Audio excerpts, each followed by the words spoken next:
Have you ever stopped to think about why when you inject the anesthesia for an extraction, you then have to get up and leave for like 10 minutes before it gets effective enough for you to take out the tooth comfortably? Well, the reason is because when an anesthetic gets transported in that little carpule, about 99% of it is in the non-lipid soluble form. So it's in an inactive form, one that can't work and exert its effect appropriately until it's converted by the body into its active form, which is the lipid soluble form.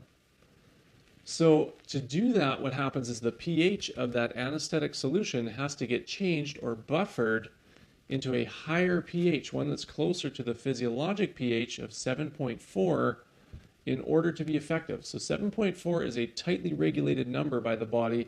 It rarely strays below 7.35 or above 7.45. It's usually right smack in the middle at 7.4. When we're looking at anesthetics, there's a whole host of different pHs.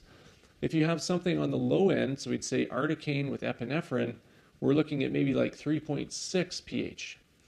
If we're looking at something without epinephrine, like a mepivacaine plain, for example, you could be somewhere around like 6 to 6.5. So mepivacaine then would have a little bit faster onset than, say, articaine because it's closer to the physiologic pH of the body. Now, wouldn't it be nice if we had a system that could do this process outside the body and we didn't have to rely on the patient to convert the anesthetic into its active form?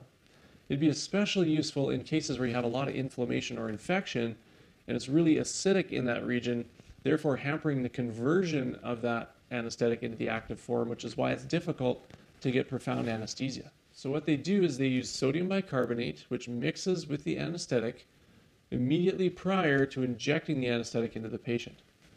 There's a few things that result from this. One of them is that we get 6,000-fold increase in active anesthetic molecules prior to injecting, which is great. And that increases our time of onset from 7 minutes to about 2 minutes in certain situations. It also creates carbon dioxide. So that's a kind of a byproduct of this reaction. And carbon dioxide has a depressant effect on the nerves. So being as there's a depressant effect, it actually potentiates the anesthetic 7-fold. So it's an added benefit to this process. The third thing that buffering does is it brings the anesthetic up closer to the physiologic pH, meaning that it's less acidic. So the patient won't get as much of that burning sensation when you're injecting the anesthetic. So when I use articaine in my patients with epinephrine, it's around like 3.6 pH. So it's a very acidic solution that I'm injecting into those tissues, and it can be very irritating for those patients. And this is a system or something that you can do that can help to eliminate that. Although buffering does give you a faster time of onset, it will give you a slightly decreased duration of action, which is a bit of a trade-off for this practice. The other thing you need to be aware of about buffering is that there's a limit to how much you can buffer the anesthetic. If you over-buffer, you can actually cause the drug to precipitate from the solution. And the other thing, if you over-buffer, is you can be causing a hypertonic solution, so the osmolarity will not be correct. And this can be very hard on the tissues and actually lead to tissue necrosis.